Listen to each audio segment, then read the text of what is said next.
Preseason game number 1 in the books. Bears practice today, but apparently it didn't look very good. We're going to be talking about it all with a big week here coming up as the Bears take on the Buffalo Bills in joint practice in preseason game number 2. Talking about it all here on CHGO Bears After Dark starting right now.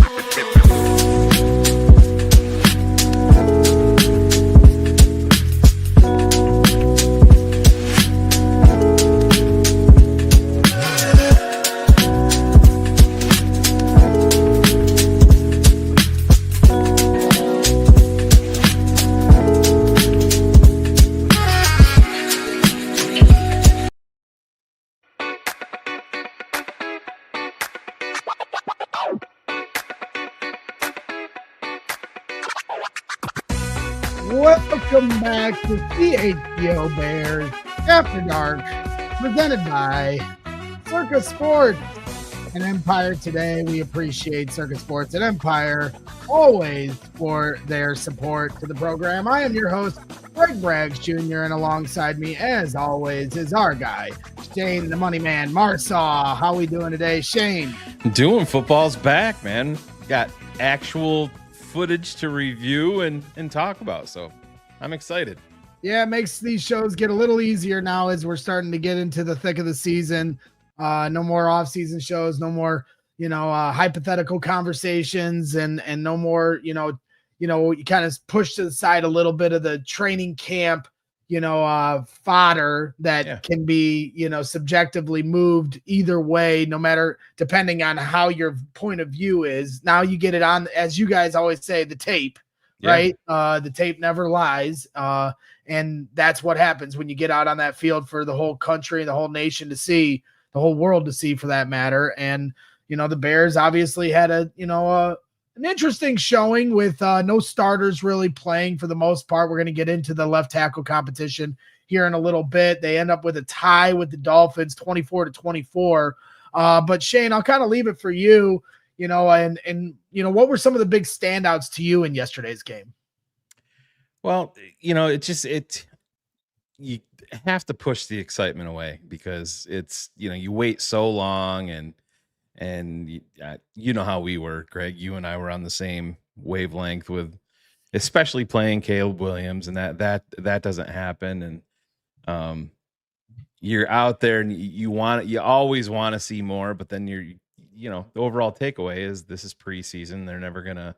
It's not like they're giving, they're really scouting the Dolphins or anything like that. But the overall biggest takeaway is, I made a list when we were talking to our patrons over at TTNL Network, and coming away, Kyle Monangai, the running back. You see him and you see exactly what you saw on tape, what you expected from him, that he's a physical runner. Now, to me, the comp that I make is that he's got some Marion Barber in him, and I know that that's kind of a crazy name for Bears fans to bring up, and everybody's like, well, do you think he'll run out of bounds and things like that? You remember that Denver game, but he's got that got some power to him. He doesn't have a whole lot of wiggle to his game, but I think you can easily see that he is cemented into this 53-man roster. And not only that, he's going to be a contributor, on a game in and game out basis. So that was like number one thing that I was, looking at. You see the low center of gravity, right? You see a guy that, like you said, I think Marion Barber's a great comp. Obviously, David Montgomery is somebody that Bears fans are familiar with. Ben Johnson's familiar with. And I don't think that's an unfair comparison. I think that's like the lazier one because it's the closer to home for Ben and the Bears. But I just think that is the role he's going to fill. I've said it a few times with Kyle. He might not break, just like David Montgomery, he might not break off 5 20-yard runs all season long, but how many 5-yard runs is he going to break off all season long? Quite a few. Sign up for that all day long. Right before we got going, thing popped up on my For You page of Jordan Howard and his longest runs. And, they weren't 70, 80, and 90-yard runs. He had like 4 50-yard runs and one 69-yard run. And that's not saying that Monangai can't break off a long one and take it to the house, but that's really not what his game is. And Ben Johnson's never going to get away from the running game. He's a guy you're going to get up, you're going to build the lead, you're going to get an I formation and pound the rock and eat some of that clock up, and that's going to help your quarterback. And I was very happy with what I saw from Monangai. And I mean, we can stay at running back and get into Ian Wheeler too. Well, and before we do, I do think we have some sound from Declan Doyle talking about Kyle Monangai today. Bear with me because I just loaded it into the program. So if it's not it, I don't want to hear anybody yelling at me in the chat, but I'm going to give it a shot because I do believe this is Declan Doyle today after practice talking about Kyle Monangai. I think that, you guys watch it too. You watch a physical guy that's willing downhill. There's some shots on tape of him trying to block downfield and playing with a lot of effort. When you watch a guy like that, it's fun because you look at him and you're like, that's what we want, our organization to represent. A guy that's tough, hard-nosed. He's willing to stick his face in the fan and he's going to fight. That's what you want. And you're talking about a 7th round draft pick. I know people kind of default to Pacheco, but I don't think he's that style of runner so much. That's why I kind of went with the Barber. He's a little, with Marion Barber, a little more stiff, but he talks about it right there. He's willing to stick his face in and get dirty, do the dirty work. And that's exactly the type of running back that the Chicago Bears need on this line, because those type of guys help you set the tone. It helps you set the tone on your offensive line and your running game, and that's only going to help out Caleb Williams. Yeah, no question about it. Appreciate everybody hanging out here. Hit the like button.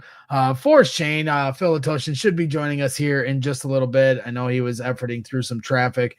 And Adam Rank, who typically joins us every week, and I know he said last week he was on vacation. He had some things come up from a business standpoint that he had to attend to. So I promise Adam Rank will be joining the program here once again next week. But, we always make sure we give him some leeway because he's got a lot of things he has to take care of with NFL Network. And obviously they've had just a big merger with ESPN here. So I'm sure he's got a lot of, ducks that he's got to check in a row there to get everything, ironed out there. So you brought up Ian Wheeler, who, I think, everybody kind of became a big fan of at the end of last year against, with Hard Knocks. They featured him. Then he gets hurt in the 3rd and final preseason game. And that was really tough to watch him and his family have to go through. Now he's been fighting back through that rehabilitation of the ACL surgery. And now he's been at practice, making, you don't get very many reps as 3rd string running back, 4th string running back at practice. But when you get your chance in a preseason game where the starters don't play, right, you get a lot more opportunity, and you brought him up. So I'm assuming you were impressed with what you saw. I wanted to kind of see where he was. I wasn't so much worried about the production standpoint. Obviously preseason, that portion of it doesn't really matter. I wanted to see if the explosive element was going to come back, because him coming off the ACL injury, and obviously running backs, they're cutting, and he's a big guy. He's got those big legs like, Saquon does, but you saw the explosiveness, you saw the contact balance. And if I'm building a running back room, I don't want very similar guys. I want different flavors. You know what I mean? I think that's what the Bears have when you're going from a DeAndre Swift, kind of a guy he's not an elite runner. He really lacks vision in a lot of moments, but then you can come back with the power game and Monangai. And then Ian Wheeler, to me, he gives you a little bit, but he's not going to give you much in the passing game. But in terms of explosive runs, he might be a guy that you hand the ball off 2 or 3 times and he's got, 4 yards. But then that 4th or 5th time that you hand it off, he may go 60, and he's got the juice to pull away that Monangai doesn't have. So I was really excited to see him and bringing that explosive element back, coming back from the ACL. Yeah, for sure. Rooting hard for that guy. I think he definitely has, at the very least, a chance to be on the practice squad. The Bears did sign a running back, Britton Brown, out of UCLA before the preseason game, and it just felt like they, needed to add some bodies, because Roschon Johnson, as we just kind of stick to the running back theme here in the first segment of the show, Roschon Johnson has an injury, and it's going to be interesting to see how long it takes him to come back. But, when you look at some of these competitions going around, injuries are certainly, creating a little bit more of competition than I think some of us anticipated. Sure. When you look at cornerback Jalen Johnson going out before preseason even starts, that ramped up the CB2 competition. Yep. Karan Amagaji gets hurt at left tackle. That changes the complexion of how that competition went, and we're going to get to that here in a little bit. And then if you look at running back, Roschon Johnson falling out there, he was already, fighting for everything he had with Kyle Monungai to take that running back 2 job. But now with Roschon out, and who knows when he's going to come back, that might really change. That's the thing, Greg. You hear the old can't make the club in the tub. And that's been the biggest issue with Roschon to date. He's been dealing with the concussion issues, and now when you're a bigger back that's based on power, and now you add a foot injury to that, it's not a great recipe moving forward. Yeah, for sure. So it was interesting to see how all that went through. Eric Bieniemy trying to really assert himself in that running back room. Obviously, everybody was excited through OTAs and minicamp. The dynamic he was going to bring to that room. And, it's starting to kind of form itself out. Do you think, we talked a little bit about this off air, so I'll bring it on the air, but do you think that there's any chance that Ryan Poles pulls the trigger on bringing a higher caliber running back to this room before the season starts? It's all going to come down to compensation. You and I talked offline or the other night there for a little bit, I think specifically about this. And I don't think Cook is going to get moved in Buffalo, but that's the type of guy that would fit Ben Johnson and what Ben Johnson wants to do to a T. And he's 24, 25 years old at this point.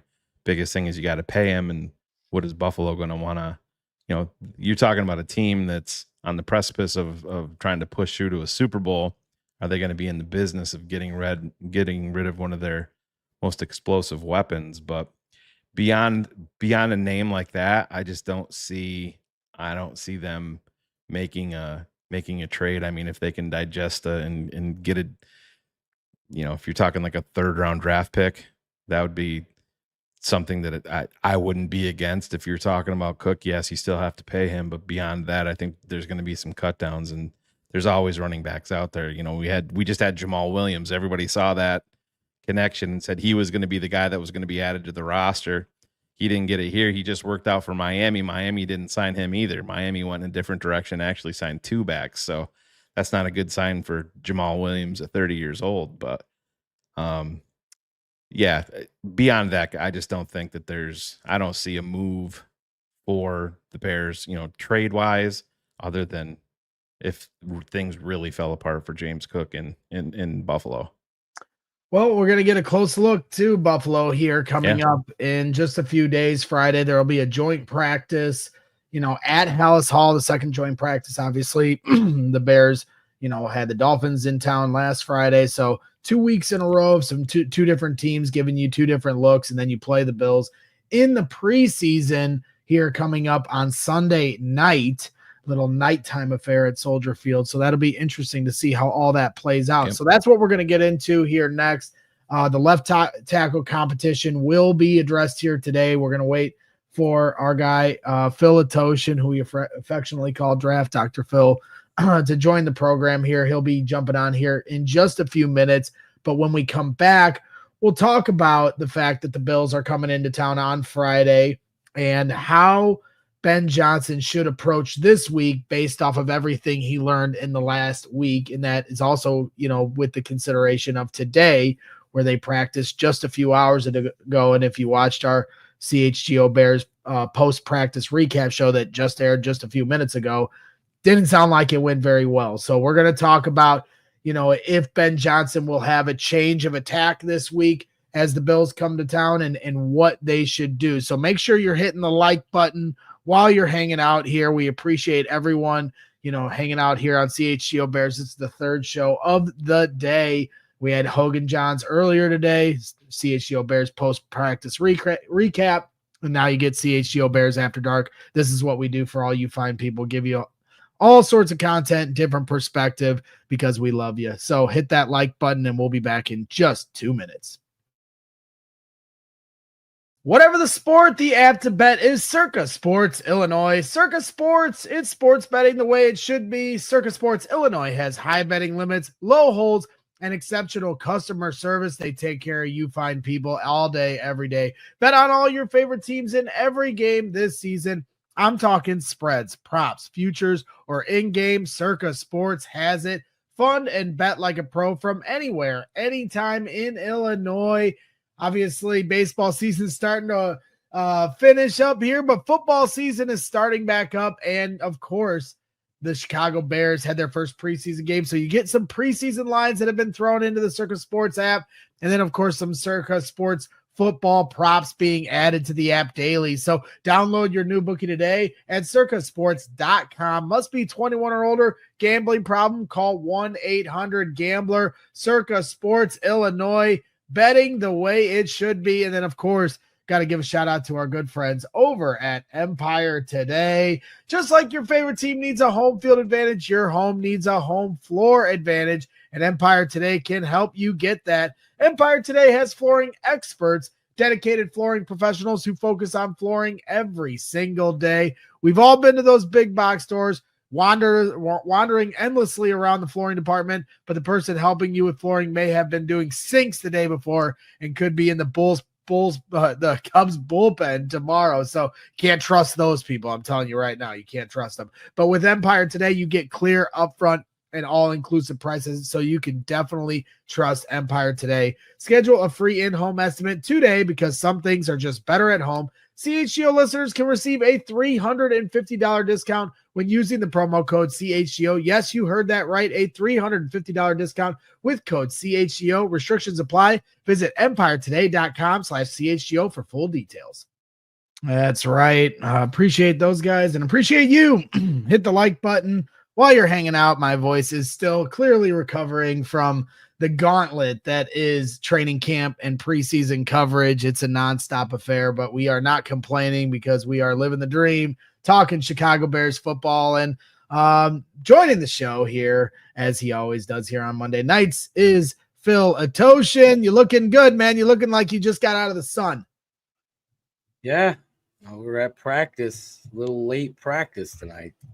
Well, hey, at least somebody's practicing, right, Phil? I mean, I'll give you the floor and let you get it out of your system. I know you were doing that on Tape Never Lies Network here the last few days when Ben Johnson announced he wasn't going to play the starters. Then they don't play the starters on Sunday, and they go through this, workout routine in the morning. And then today they had a practice just a few hours ago, and I don't know if you've been following along with kind of how that went, but essentially around 36 players practiced today. The majority of them were the players that did not start in yesterday's game. And apparently, according to all reports from people that were there, it was not a pretty practice for the offense. Disjointed, ball was on the ground a lot. At one point, Caleb Williams did not hit the check down, and Ben Johnson had to pull him back, and they had a pretty passionate discussion about where he needed to go with the football, and that threw off the timing of the next play, and they had to reset. So it just sounded like things were all over the place. So kind of just want to give you the airspace to, air the clip, let your feelings out, and kind of give us your idea on how Ben Johnson should change it, or if he should change his plan of attack going into this week with the Bills coming to town.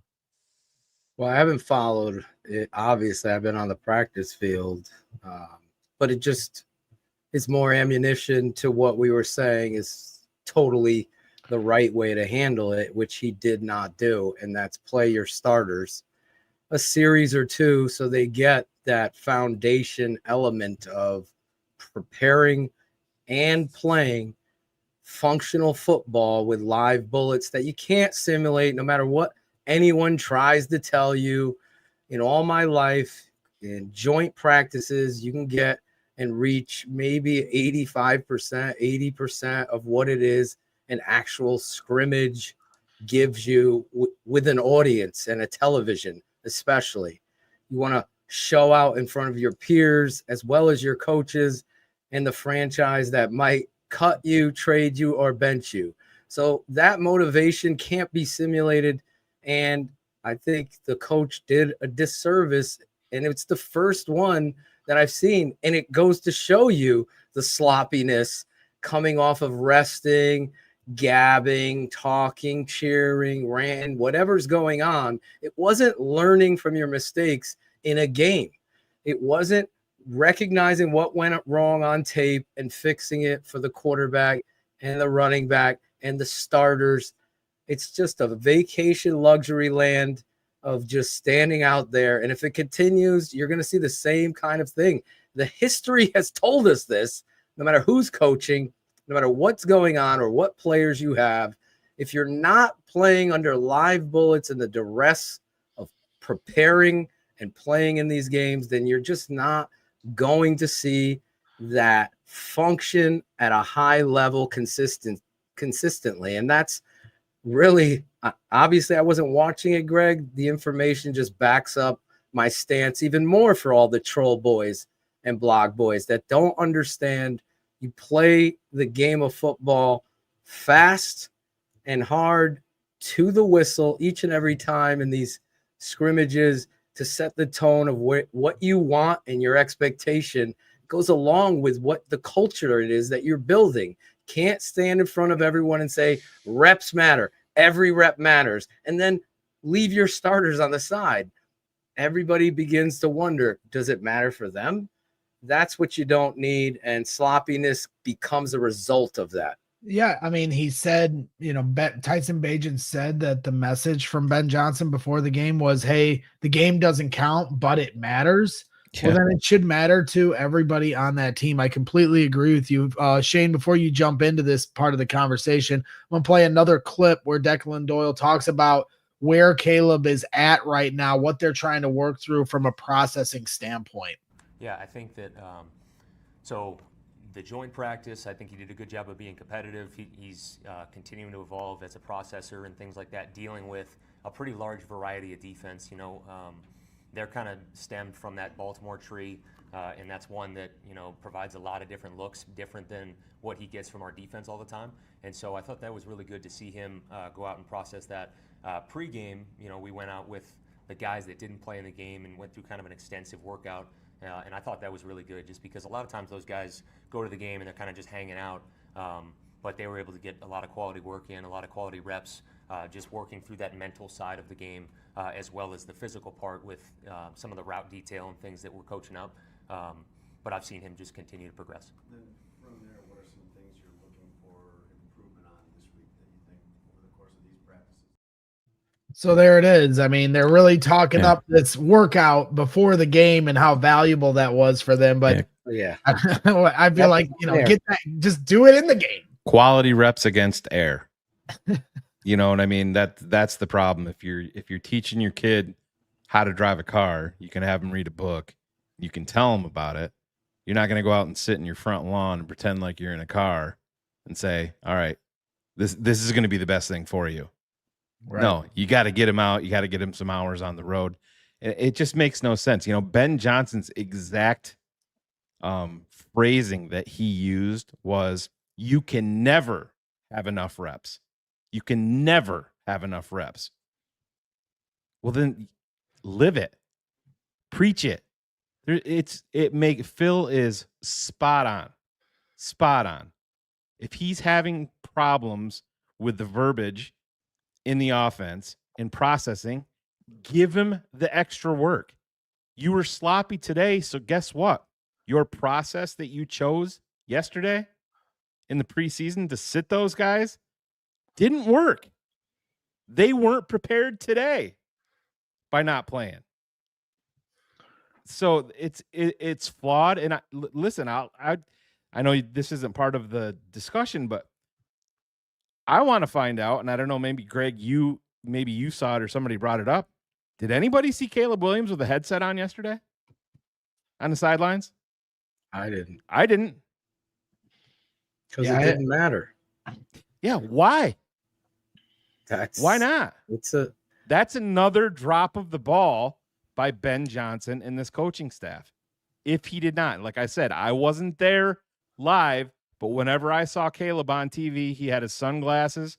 The one time it kind of made me mad. Case Keenum was sitting down with Tyson Bagent. Caleb was there for a second and got up and walked away. Just like, come on. if you're having issues with the verbiage, you need to get that.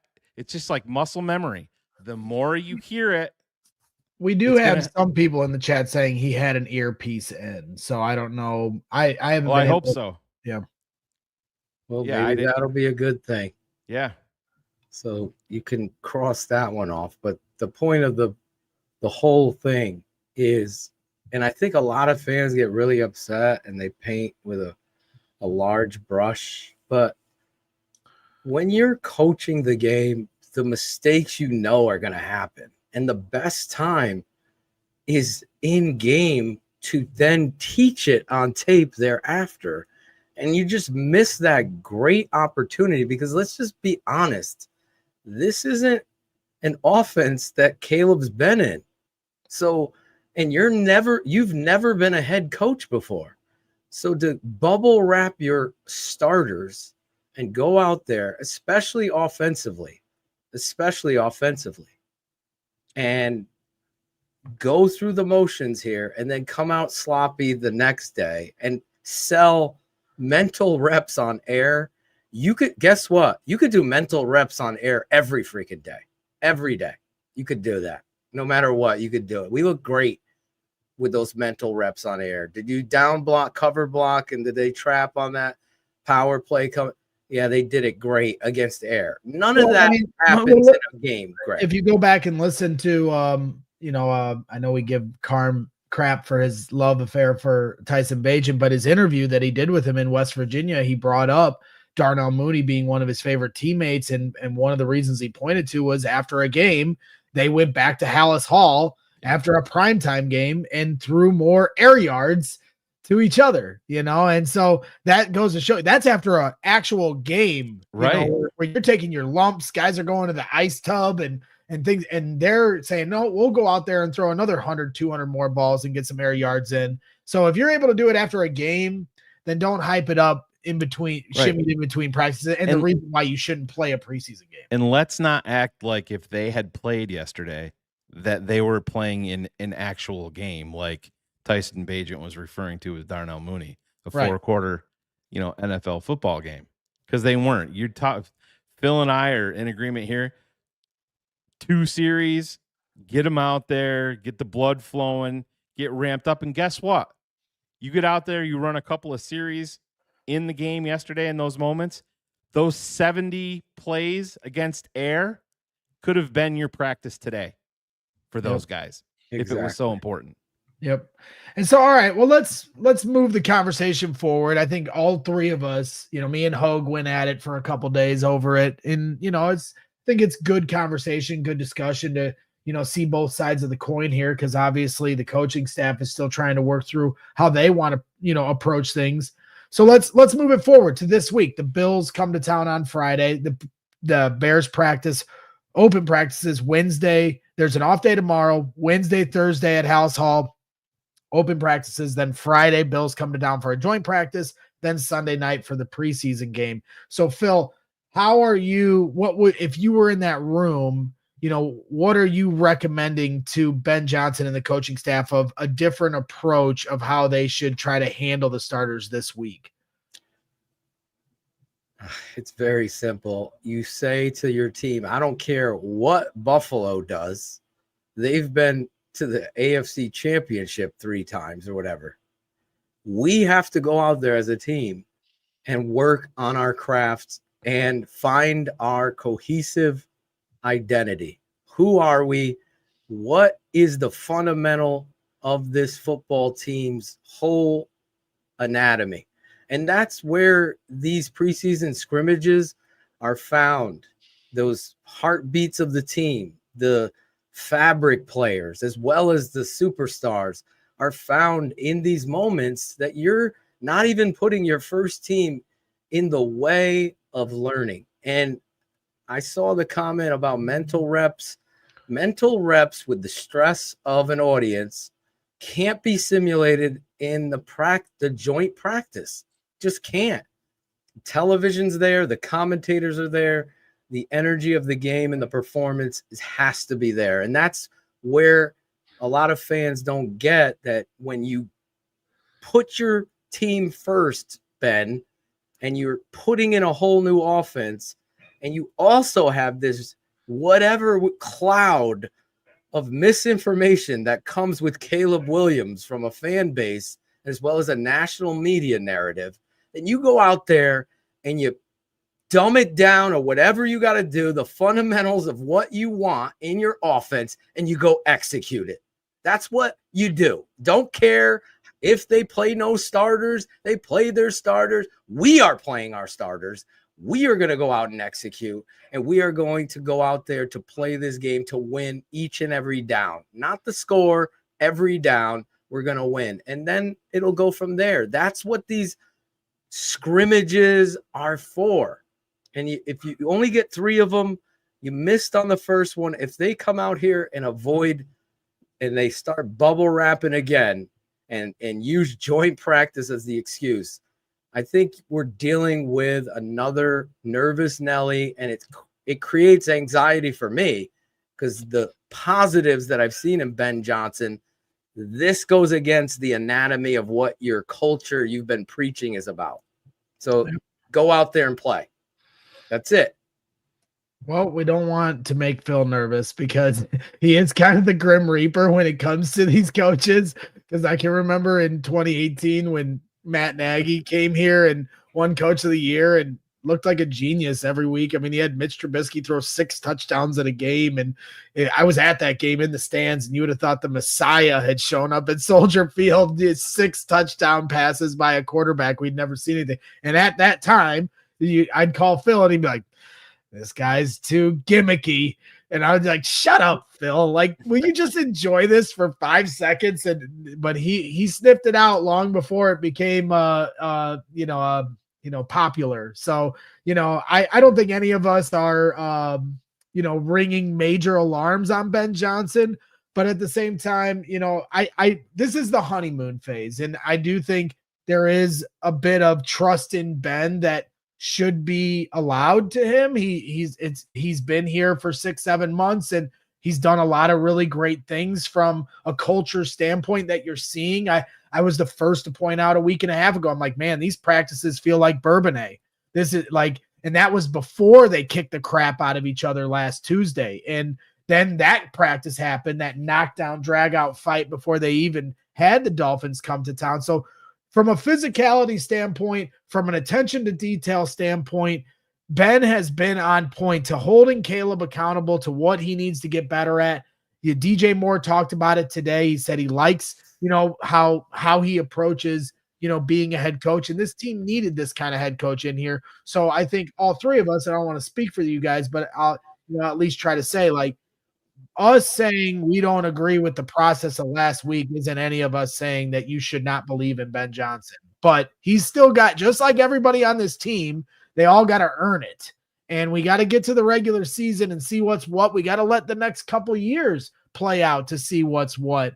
Eric Beauchamp here in the chat says, this week, don't have a 2-hour intense padded practice. Have the joint practice with the Bills and then play the starters a few series in the game on Sunday. And that is interesting, Eric, when you talk about how they're going to approach this week, because I was talking to Gary Ross, who's, a huge supporter to CHGO Sports and CHGO Bears, and he texted me earlier, goes, hey, he's going to practice on Wednesday as well, and he was like, looks like we're going to have an intense battle again like we did last Tuesday, and I don't think they will. I think that they are now going to prep for Buffalo on Friday.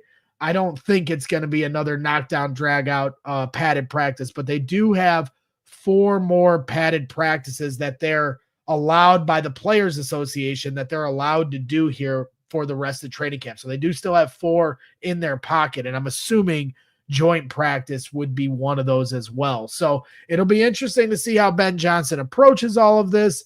But I think all of us are step for step that they need to play their starters on Sunday. And, it'd be pretty smart of them to play their starters, against the Chiefs the next week, but we can have that conversation next Monday. So we're going to talk about some of the individual battles going on, specifically the left tackle battle, which I've had my a keen eye on here for the last couple weeks. And it seems like that position is really starting to take shape with Karan Amagaji's injury. and Braxton Jones and Ozzy Trapilo getting all the reps at left tackle yesterday in the preseason game. So don't go away. Hit the like button. Appreciate everybody hanging out. And when we come back in 2 minutes, we're going to talk about who is going to get that left tackle job between Ozzy Trapilo and Braxton Jones. Hey guys, I want to tell you about a special opportunity you guys have here in week 4 of the regular season. We are headed to Las Vegas this year, once again, with our good friends over at True Fan Travel. That's right. Last year we were in London and in Arizona. Ask any single person that booked for those trips, and they will tell you it was worth every single penny. That's right. True Fan Travel is the best way to take a trip when you're trying to see a football game, especially with us. And so we're going to be taking over the Strip in Vegas. The game is on September 25th against the Raiders. We're going to be there for 3 nights. It's going to be at, Mandalay Bay. We're going to be having tickets to the game as well. Those are important because it's hard to get tickets off the secondary market. VIP parties all weekend long. So you'll be able to hang out with us, have some fun. It's going to be an unforgettable experience. And we'll be having live shows, everything in between. So don't gamble on missing the ultimate fan experience.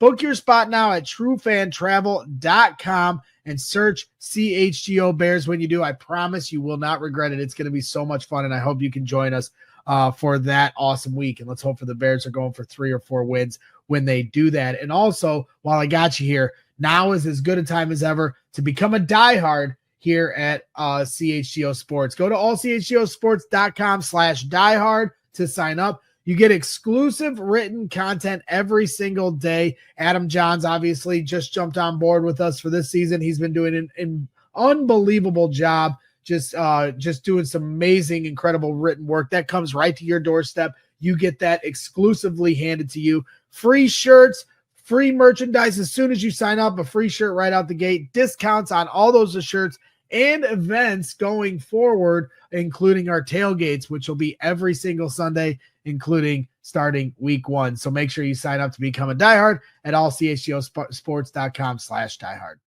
That's right. Appreciate everybody hanging out here on CHGO Bears After Dark. Please hit that like button for Phil Ottochian and Shayne Marsaw from the Tape Never Lies Network as they return here for our Monday night little group therapy as we're having, hopefully I was hoping to wear my Victory Monday shirt today, but unfortunately the Bears ended in a tie.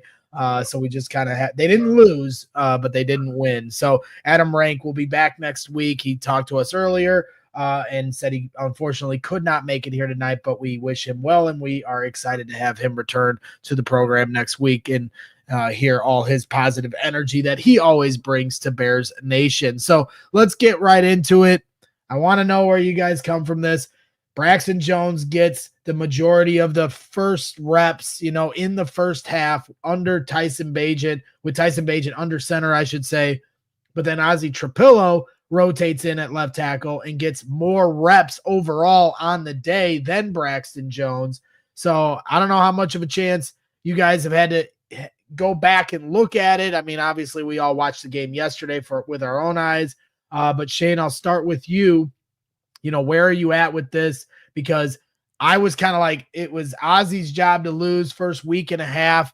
Didn't really feel like Braxton had much of an opportunity at all. And then all of a sudden these last few days, Braxton has been getting those first team reps before Ozzy, whether it be in the joint practice, regular practices at House Hall, or then of course the preseason game. So I don't really know where we stand. And then obviously what we saw from the game, it's kind of hard to take who is actually in the lead for this job. Yeah, listen, I mean, to me, unfortunately, I think a lot of it's just going to come down to upside. And for me, Braxton Jones doesn't have that. Phil and I were texting back and forth live on the, I believe it was the touchdown play. The one thing that and this is a 4th-year pro, so remember this part. The one thing that Braxton Jones cannot do is give up the inside. And not only did he give it up to, what was the guy's name? 42, Grayson Murphy. Yeah, a UDFA out of UCLA. Yeah, 2nd year in the league. Not only did he give it up, he was shocked. And I mean, he literally put his hands out and just like, where did he go? And turned. You're a 4th-year pro, and I understand you're coming off of an injury, but Braxton's issues in year 4 are the same exact issues that Braxton had coming out as a 5th-round rookie. And you're going into year 4.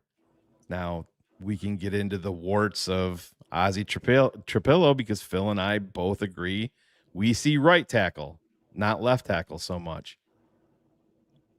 I don't know. Phil, take it away, man. Braxton looked pathetic, to be honest. That's the word I used, and I think worse.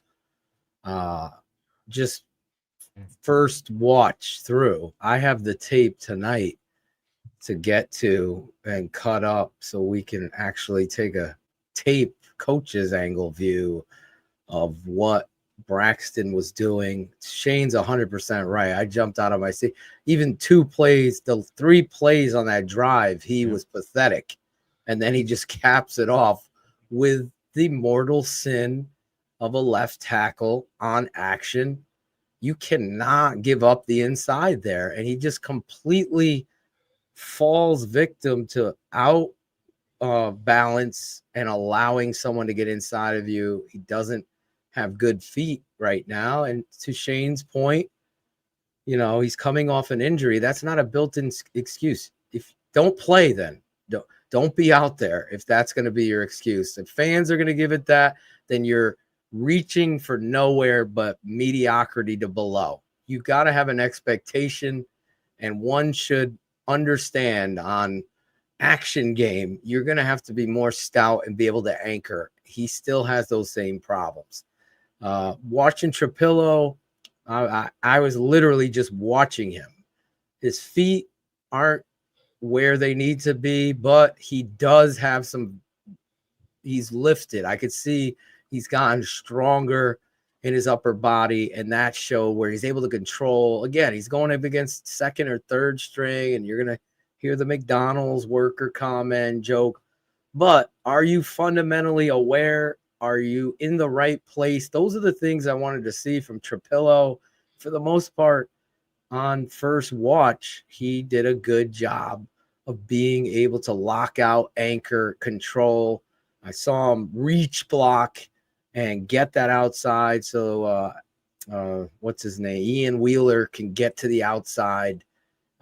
There was a lot of good that I saw from Trapilo. I wouldn't say I was impressed, but there was more good than what I saw from Braxton. Braxton, when you use the word pathetic on an offensive tackle, that's where he was. I don't think you can sugarcoat it, Coach.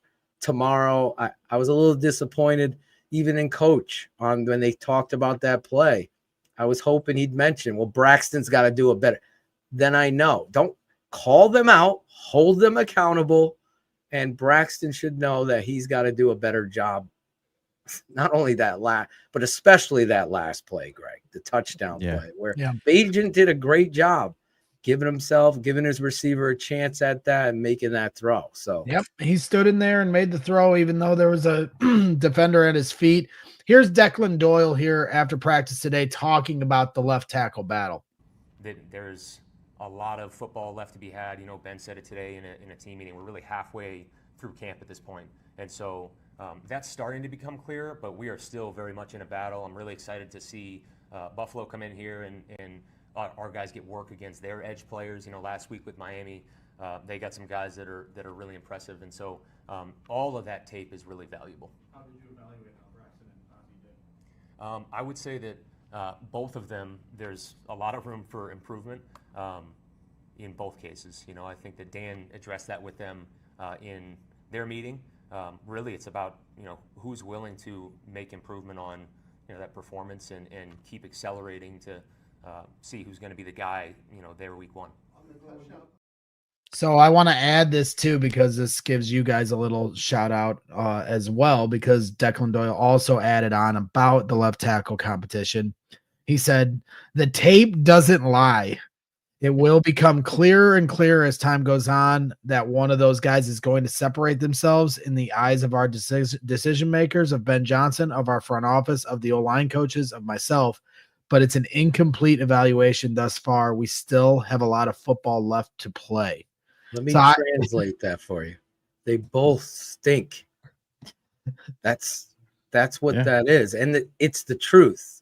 You saw a semblance of truth there. But one of them's more acceptable than the other, Phil. Yeah, because one's a rookie and one's a fourth-year player. Going into year 4. That's the biggest separator. And I'll break it down even more. And so Phil's the O-line coach and I'm the let's just say I'm the GM and breaking down these guys. Think you gotta change your perspective now, the way that you're gonna look at this. Don't look at the players. You're gonna have to look behind the scenes. He mentioned Dan Roschon. Declan Doyle did.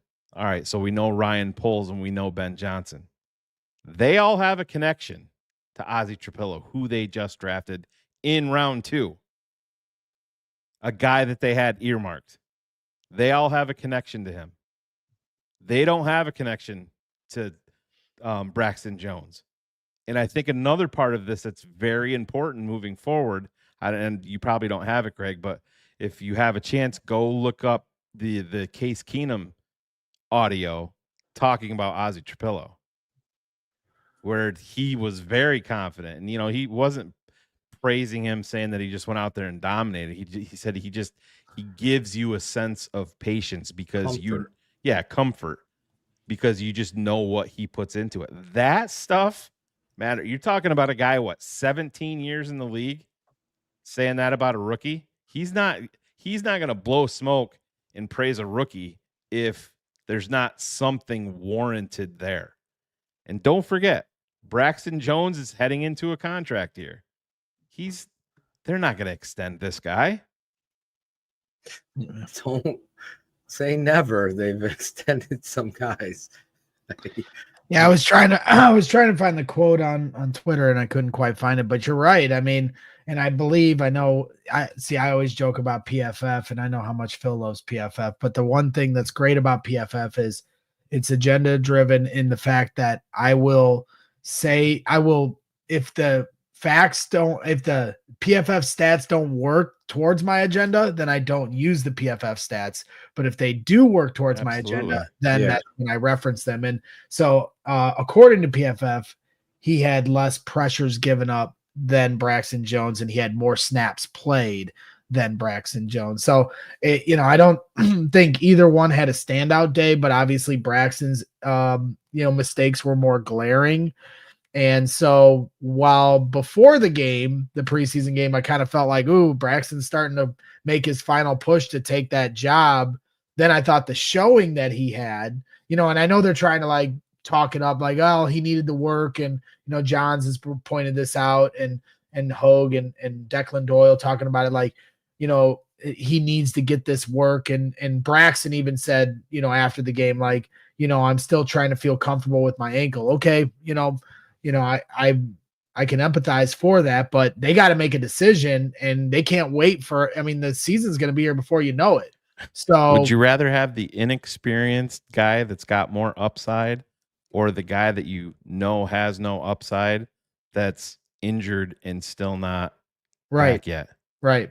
It stinks that Amagaji got hurt because I really saw he was back at practice today, but yes, it kind of feels like his injury kind of derailed his opportunity to compete for that spot. And it's tough. Fans, you can't be in here running your mouths give him a break. He's coming off injury. All those things. Guess what you can do is get stronger. When your knee's hurting, you still can go out there and get stronger and work harder. There is a showcase here of softness when it comes to Braxton Jones' history on tape. The very things that Ben Johnson pointed out in Braxton Jones' analysis after taking the job are the same things that are showing up on tape, irregardless of his ankle. The ankle didn't mess up his inability to set and completely set himself up to cover the inside there. He overset and allowed the inside to go. not because of his ankle, but because of his technique and lack thereof. And whether you want to see it or not, this is a what have you done for me lately business. And what Braxton has only given is much like Charles Leno is, oh, he's out there. And hopefully you thought he would take a step and become something more consistent. Then the contract would then follow. But the same persistent mistakes happen over and over. Yeah, I mean, I do feel bad for him. I mean, he at one point he goes, "I'm just trying to get used to my new ankle," and I was like, "New ankle? Like, wow!" Like my mom had, knee replacement surgery, so like she has new knees. Like a new ankle and trying to compete at the highest level in the NFL. That's tough. But they got to make a tough decision, and I think they've given him every opportunity to compete for that spot. But at the end of the day, it's not about trying to do right by a vet. It's about what's best for the team. Eric Beauchamp here in the chat says, the very first thing Ben Johnson said about Braxton Jones is he needed to gain size and strength to handle the bull rush. He hasn't been able to train properly this offseason to fix that. And he did. Ben Johnson said at the owners meeting, he's got to work on his anchor. Well, it's kind of hard to work on your anchor when your ankle. Yeah, but wait. Work on your anchor. Wait. Trust me. So here's the mic drop to that, because Greg, you just gave the excuse of all excuses for Braxton Jones right there. He had that issue as a rookie in the league when he was healthy. Going into the next offseason, he had the same issue, and then he played again. And guess what? At the end of year 2, he had the same issue, and he had the same issue going into year 3, and he played year 3 until he got hurt, having the same issue. So that I don't want to hear the excuse of the injury. Yes, it's hard to work on your base strength when you have a bad wheel. You've had issues anchoring since you've been in the league. Right. So the injury excuse doesn't work here. No, I totally agree. It's right, exactly. It's not something that's going to be like, well, because of this, we're going to let you be. It better not be, right? Because then it kind of reminds me, not in terms of character or work ethic in terms of Nate Davis, but the way they just gave Nate Davis the job to start the year last year when he should not have had it.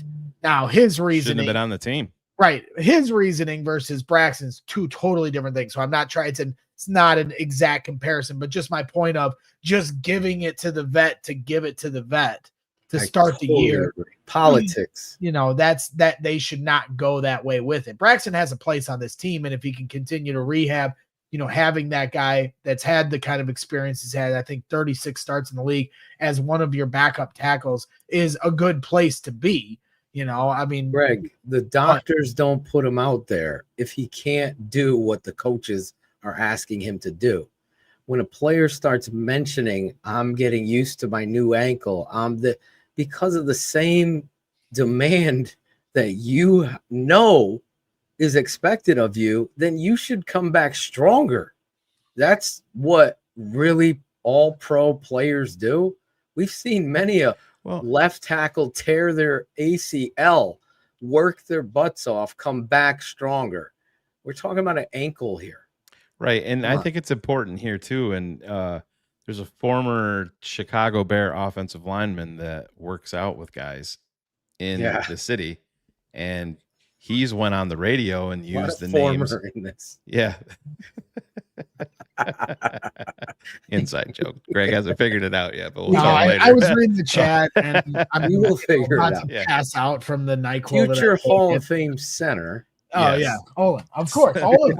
Yes, you're allowed to say. Yeah, but he's said it publicly, so I have no problem saying it here. He worked out with Braxton Jones for a little bit of time, and then Braxton didn't come back. And then Braxton decided not to come back. He worked with Karan Amagaji for a couple of days, and Karan didn't come back. And he said, what is the separator? He goes, these guys see what it takes each and every day to be elite at your craft. And that is the biggest separator, is when you see what it takes day in and day out, you don't get all that buy-in. So we'll see, man. I can't give Braxton Jones the benefit of the doubt.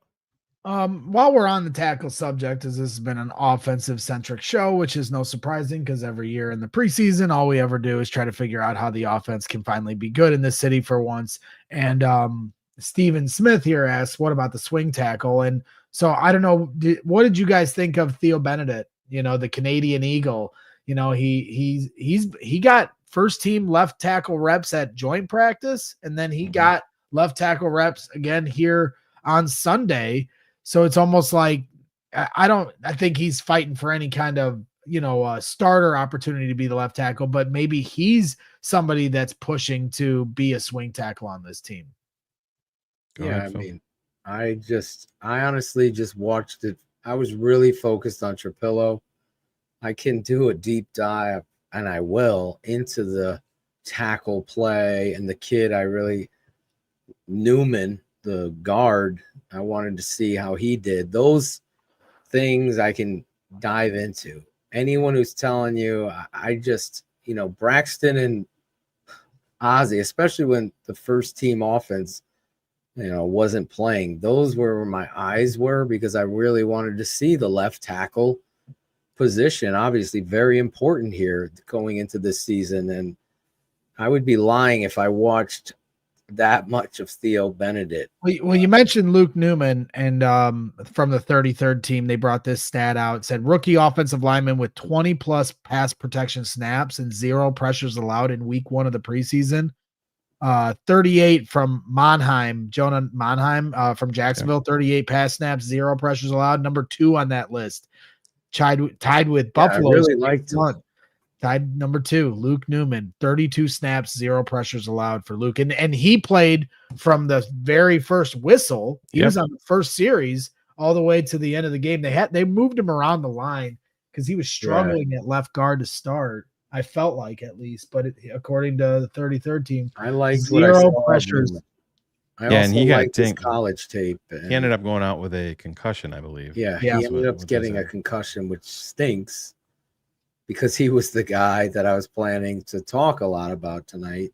But because of the concussion, and again, you have to put it into perspective, and a lot of people short sight preseason as some of these guys are going to be working at McDonald's next week. And it's really frustrating to me, because how are you supposed to improve or analyze? You put it into perspective. Was his technique good? Was his aggressiveness good?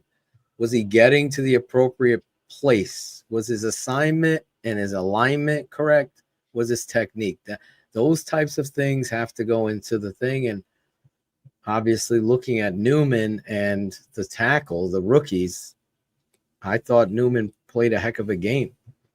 It was impressive. So, but again, in typical Bears fashion, Bill Murray last year, I was so excited about what he was doing in that game, and then gets hurt. Yep. So and Bill Murray returned to practice today as well, because I know he's been having some injuries too. So you know, I know the secondary's been taking on a lot of injuries. Terrell Smith got hurt in the game on Sunday. Obviously, Kyler Gordon, Flowers, right? Trey was able to return in the game. I think initially it looked like he tore his knee. Then he was able to return at his knee. Yeah, and I know they said that it's personal reasons, but I mean, at this point with Zay Frazier, that's got to be, it's got to be super serious for personal reasons. And I mean, he hasn't even been in camp at all. And I mean, when you talk about Nashawn Wright and Zay Frazier, those are the 2 guys that were earmarked by Al Harris. Yeah. So a lot to consider, a lot to discuss. I want to apologize to everybody here that watched the show that, you know, wanted to get into a lot of the different, you know, players defensively. Austin Booker, Dom Robb, Zach Pickens made plays. You know, you got to see some first team reps from the secondary, from Tyreek Stevenson, you know, getting out there along with, you know, Sewell.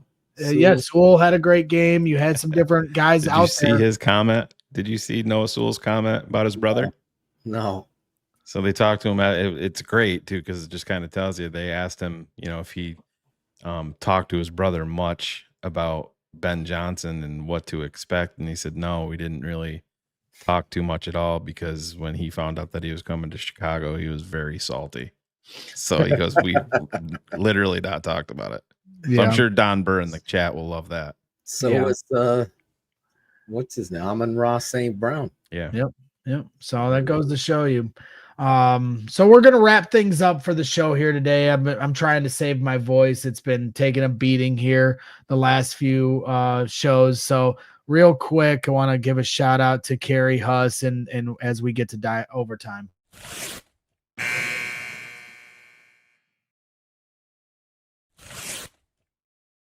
All right, diehard overtime here on CHGO Sports, CHGO Bears After Dark. Appreciate everybody hanging out. Hit that like button while you're here for Phil Ottochian and Shayne Marsaw from the Tape Never Lies Network. And then, of course, got to give a shout out to our guy, Kerry Huss, who came in last chance here with Last Chance Huss. Yeah, I'm going to start in with, Sangray Kim, who I hate. And Sangray Kim knows I hate. This super chatter every day just has to always come with negativity. So Sangray Kim, $5 super chat says, my friend brags, don't hate on me. Carm and I are just speaking facts about Caleb and Tyson. That's fine. You are welcome every day to our programs. Appreciate your support.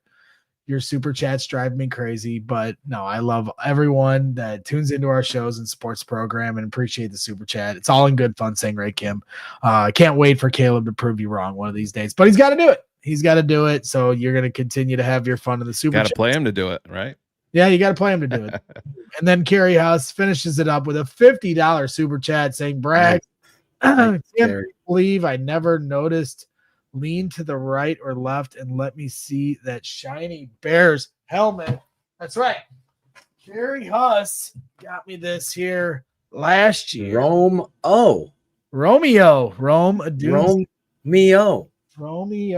That's right. Wherefore art thou? Appreciate Kerry. That was a really thoughtful gift he gave last year. And I'm looking forward to seeing Kerry Huss at our trip to Vegas here coming up later in the year, week 4. From compliments of True Fan Travel. So make sure you go to truefantravel.com if you want to sign up and hang out with me and Kerry Huss at Mandalay Bay. We'll probably be swimming in the fountain in the lobby at some point during that week. So it should be a lot of fun. So that's going to wrap things up. Again, apologize to anyone if we didn't get deeper into the weeds about some of the different positional groups, but wanted to focus on left tackle and some different things. But thank you as always to Phil and Shayne from the Tape Never Lies Network for their contributions to the program. And thank you to everyone in the chat for hanging out. Hit the like button on your way out. We got an off day tomorrow, but it's never an off day at CHGO Bears. We will be recording the Brick by Brick podcast in the morning, and it'll be released, I believe, at 1 p.m. Central tomorrow afternoon. So you'll still have some content coming your way. And then we have practices Wednesday, Thursday, and Friday, joint practice against the Bills, and then a preseason game against the Bills Sunday night. So a lot to get to. So we're going to rest up. Thank you to everyone for tuning in. Subscribe to the channel. Hit the like button. Love you all. We'll talk to you later. Bear down. We all silly like the mayor.